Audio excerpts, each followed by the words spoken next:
Okwogera ne Katonda buli ku makya y'ensula ennamu ekulukutira mu bulamu bwaffe ne tufuna amaanyi agatuyamba okuyita mu lunaku lwonna.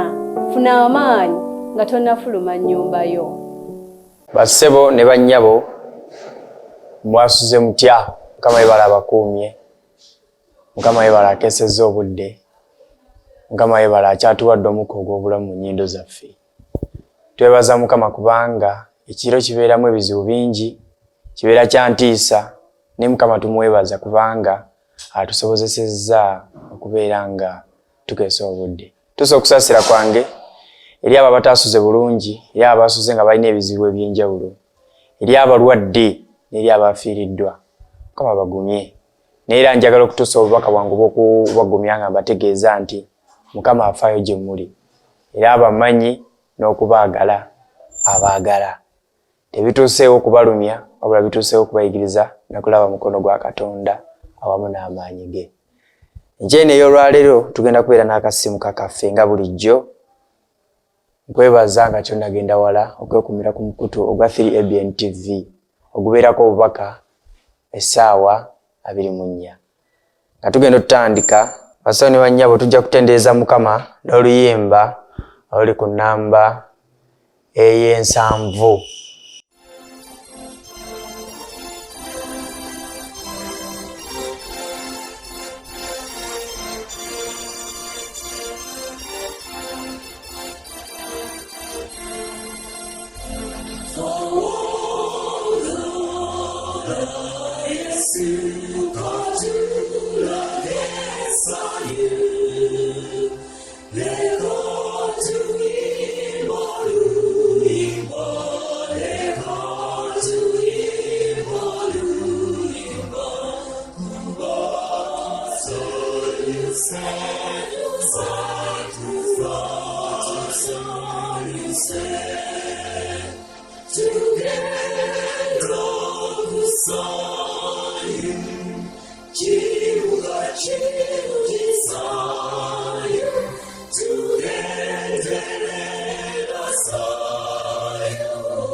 Together.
Katwebaze nga tugenda otandika okuyiga. Ekitiibwa n'ettendo by'Omukama tukwebaza kubanga n'enkya ey'olwaleero tuwadde omukisa okukeesa obudde. Mukama Taata tukusaba nga tukwegayirira gwe muyigiriza omukulu tuyigirize nange kanjogere ebiva gy'oli so si ebigambo byange. Tubeere mu byonna Mukama Taata okuyita mu linnya eddungi Yesu Kristo Mukama waffe. Amiina. Bassebo ne bannyabo ennaku z'omwezi 25 omwezi ogw'E11 omwaka 2024. Akasimu kakafa ak'olwaleero kaliko omutwe ogugamba nti okwewala okugenda enjala. Okwewala okugenda enjala. Olukyawandiikibwa kyaffe kiva mu kitabo eky'Abefeso Sura 3 olunyiriri olwa 20 olugamba nti kale oyo ayinza okukola ennyo. Kale oyo ayinza okukola ennyo okusingira ddala byonna bye tusaba oba bye tulowooza ng'amanyi bwe gali agakolera mu ffe. Abefeso Sura 3 olunyiriri olwa 2 kanduddemu lugambye nti kale oyo ayinza okukola ennyo okusingira ddala byonna bye tusaba oba bye tulowooza ng'amaanyi bwe gali agakolera mu ffe.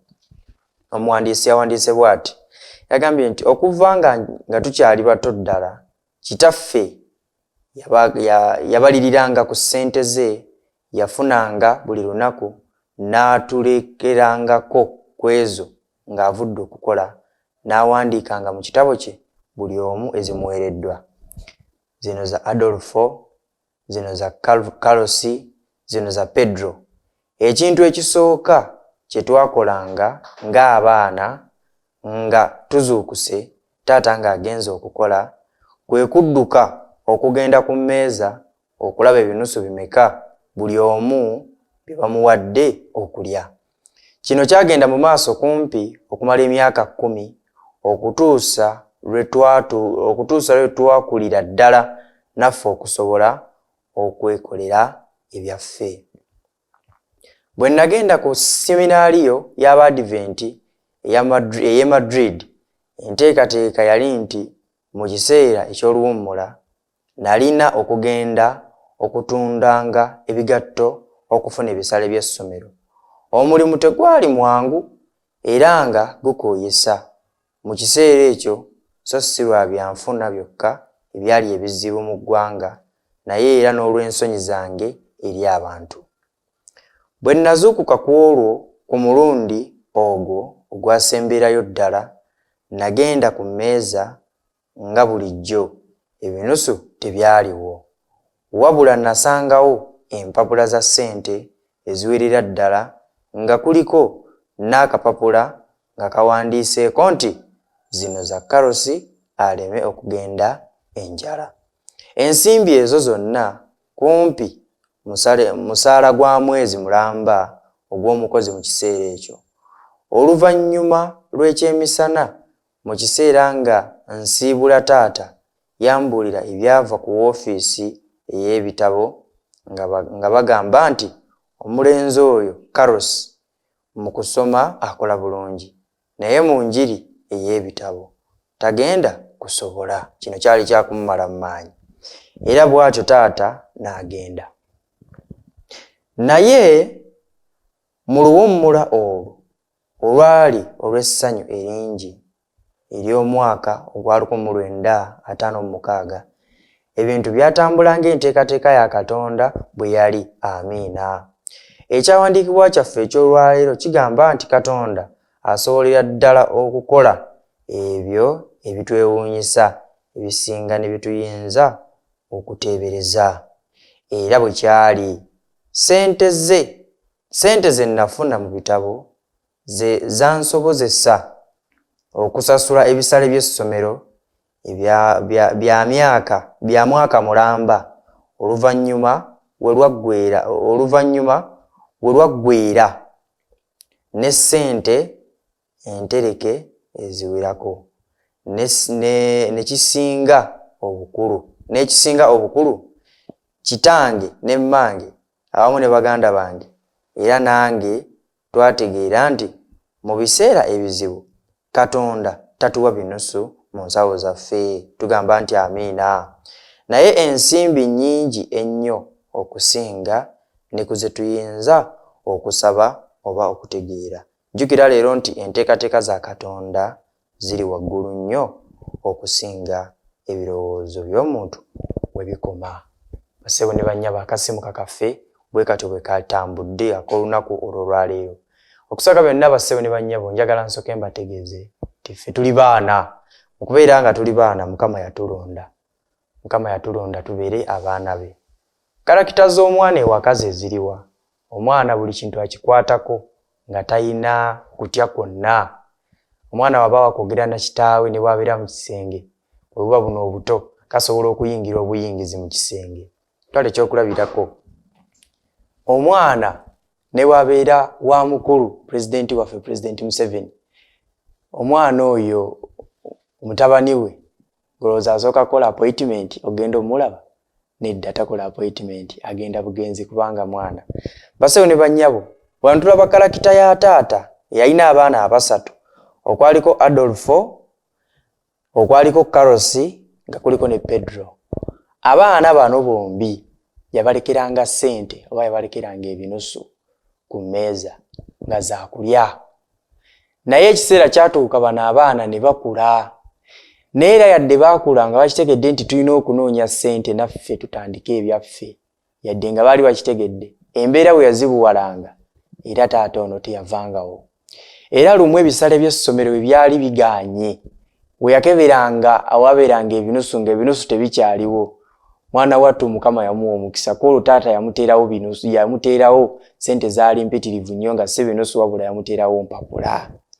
Bassebo ne bannyabo, ekyo kyakuyiga ky'amaanyi nnyo kye tuyiga kye kiriwa nti Mukama Katonda olw'okubanga naffe tuli baana be, buli kye tusaba agenda kukituwa.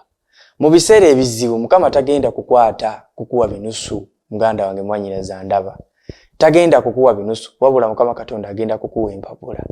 Ebiseera waliwo oluusi we tusaba ekintu nti embeera waliwo we tusaba nga bye tusabye tubyagala lwa mbeera eyo nga tusaba bitono, so nga ate Mukama enteekateeka ye yakuwa kinene n'okusinga ku kyolowoozaako. Bassebo ne bannyabo, njagala mbategeeze, njagala mbaweeyo akagero kamu ak'omusajja ayitibwa Yusufu. Yusufu Mukama Katonda yalina enteekateeka nnene nnyo gy'ali. Yali musajja muloosi era baganda be ne bamutuuma nti ono Ssekalootera. Lumu Yusufu ono baganda be bamutunda, baagala okumutta, naye ne batya okululuma Katonda ng'olwo alina enteekateeka nnene nnyo eri Yusufu. Era Yusufu n'atundibwa n'agenda n'atandika okuweereza mu maka ga Potifaali. Tulaba ebyali ku Yusufu. Yusufu muka Potifaali n'ayagala okwebaka naye, naye Yusufu n'akuuma ekitiibwa kye n'ekitiibwa kya Katonda, n'ayolesa ekitiibwa kya Katonda nga agaana ekyo mukyala Potifaali kye yali amwagaza. Yusufu yasibwa mu kkomera. Ebyo byonna ebyatuuka ku Yusufu njagala mbategeeze bassebo ne bannyabo, awo abantu abasinga bwe baggweeramu amaanyi, awo abantu abasinga bwe balowooleza nti Katonda taliiwo, awo abantu abasinga balowooleza nti Katonda baalabika yabakyawa, era abantu abasinga bwe babeerera n'ebibuuzo ebingi nti ye lwaki nze. Abantu abasinga bwe baggweeramu amaanyi, naye Yusufu teyaggwamu maanyi, yagenda mu maaso n'okuweereza Katonda, era yagenda mu maaso n'okukola ekyo Katonda kye yali amwatye, n'okukola ekyo Katonda kye yali ayagala. Yusufu yadde yateekwa mu kkomera. Yusufu enkomekero ya byonna, Mukama Katonda yawa Yusufu omukisa okubeera gavana ow'omu Misiri. Ebyo byonna bitulaga bassebo ne bannyabo nti mu biseera ebizibu Mukama abeera naffe. Mukama tasobola kutulekerera, Mukama tasobola kutuleka. Omuyimbi kyava ayimba oluyimba nti mu lugendo lwange lwonna Yesu ankulembera. Bassebo ne bannyabo, njagala nkubule buli kizibu ky'olowooza nti kigenda kukutuukako, ebyo ebizibu byonna Mukama Katonda abeera wamu naawe. Mukama Katonda tasobola kulekerera. Era okumanya alina enteekateeka ennungi gy'oli, ensonga lwaki olwaleero oli bw'otyo. Essaawa eno olina ekizibu ekikumazeeko emirembe, n'enteekateeka za Katonda Mukama yasazeewo kikubeereko. Naye tekiriiwo okukulumya, njagala nkutegeeze muganda wange, wabula kiriwo olw'okukuyigiriza n'okulaba amaanyi n'obukulu bwa Katonda. Basebo ne bannyabo, akatundu akasembe kagamba nti jjukira leero nti enteekateeka za Katonda ziri waggulu nnyo okusinga ebirowoozo by'omuntu bwe bikoma. Basebo ne bannyabo, kambayo ni kasitoola akalala zinaliko ku ssomero, twali mu biseera bya debate. Mu kubeera nga tuli mu biseera bya debate, nawanika nze nga njagala kubeera omu ku badebater, okubeera nga twaliko opposite side. Naye bwe baali ani anabeera chairperson, ate mwattu balondayo nze nti nze ababeera chairperson. Kale ekyo nekyewuunya nnyo nti oluusi ffe enteekateeka zaffe zibeera za ndala nnyo okusinziira ku za Katonda. Kitwetaagisa ki? Kubeera bagumiikiriza, kusaba nnyo Mukama, kubanga ebyo byokka bye bigenda okutuwanguza. Basebo ne bannyabo, bw'osoma wano lugamba nti omusajja ono nti ensimbi zonna ze yafuna, agambye nti ensimbi ezo zonna kumpi musaala gwa mwezi mulamba ogw'omukozi mu kiseera ekyo. Oluvannyuma lw'ekyemisana mu kiseera nga nsiibula taata, yambuulira ebyava ku woofiisi ey'ebitabo nga bagamba nti omulenzi oyo Karosi mu kusoma akola bulungi nnyo. Basebo ne bannyabo, buli w'osalawo okuweereza Mukama n'okukola omulimu gwe, Mukama tasobola kukulekerera. Muganda waffe ono Karosi yatunda ebitabo, naye ng'ebitabo bino byali byakubuulira njiri. So nga ate baali bamumazeemu amaanyi, agamba nti omusomesa ku woofiisi yagamba nti katukasome, agamba nti taata yambulira ebyava ku woofiisi ey'ebitabo ng'agamba nti omulenzi oyo Karosi mu kusoma akola bulungi, naye mu njiri ey'ebitabo tagenda kusobola. Abantu abasinga bayinza okutunuulira olw'endabikayo, bayinza okutunuulira olw'ebyo by'okola, olw'ebikolwa byo, so nga ne bakujevuna, ne bakuyisaamu amaaso, so nga ate Katonda alonze ggwe. Basebo ne bannyabo, Yesu Kristo Katonda okumulonda, abantu abasinga baamugaana olw'ensonga zino wammanga. Yesu Kristo yazaalibwa mu kyalo ekyasinze okubeera ekibi. Yesu Kristo talina njawulo kaŋŋambe nante kubanga yazaalibwa mu kiraalo kya nte. Yesu Kristo tulaba nti n'obulamu bwe bwonna tebwaliko nti Yesu yagula emmotoka, tebwaliko nga tebusikiriza. Naye Mukama Katonda Yesu Kristo gwe yali ataddeko omukisa okukola ki? Gwe yali ataddeko omukisa okununula omwana, okununula nze naawe tuonookufa. Yesu Kristo n'asalawo abeere ssaddaaka ennamu. Basebo ne bannyabo, katuleme kumalibwamu maanyi na bigambo by'abantu. Katuleme kumalibwamu maanyi n'abantu batwetoolodde ebigambo bye batugamba. Wabula tukole ekyo ky'owulira. Weereza Mukama nga bwe kisoboka. Kolera Mukama nga bwe kisoboka. Agambye nti wano nti era bw'atyo taata we byamuwola mugamba nti togenda sobola kubuulira njiri ya bitabo. Era bw'atyo taata n'asalawo n'agenda.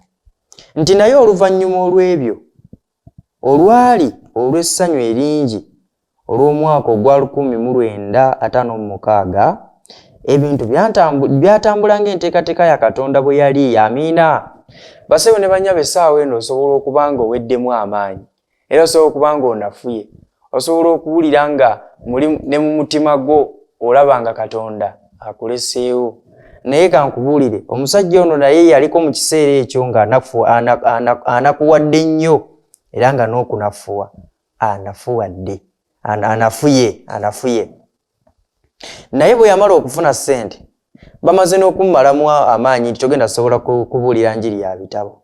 Nti oluvannyuma olwo olwali olw'essanyu eringi ery'omwaka gwa 1956 ebintu byatambula ng'enteekateeka ya Katonda bwe yali. Basebo ne bannyabo, tugamba nti amiina. Enteekateeka ya Katonda eri obulamu bwange nnene nnyo. Enteekateeka ya Katonda eri obulamu bwange ngazi. Olw'okubanga ngazi, ebiseera ebisinga ne Katonda taginnambululira. Naye ng'okufuna enteekateeka oyinza okwesanga nga kwe kusooka okuyita mu mbeera eyo gy'oyitamu. Basebo ne bannyabo, kubanga Mukama baakutegekedde omukisa okubanga Mukama akutegekedde omukisa omunene, era nange ntegekedde omukisa omunene omugazi gw'atasobola na kunnyonnyola. Basebo ne bannyabo, nja okubasabira nga mbagamba nti twewalenga nnyo okwebuuza ebibuuzo bino. Lwaki nze? twewalenga nnyo okwemulugunyiza Katonda. Lwaki? Kubanga Mukama alina enteekateeka nnene nnyo eri obulamu bwo n'eri obulamu bwange. Bassebo ne bannyabo njagala mbategeeze, bw'osoma ku sitole y'omusajja ayitibwa Musa. Musa bwe tusoma Bayibuli yalengezebwa bulengezebwa Kanani oba ensi ensuubize. Mukama Katonda n'atamuganya kulinnya mu nsi eyo.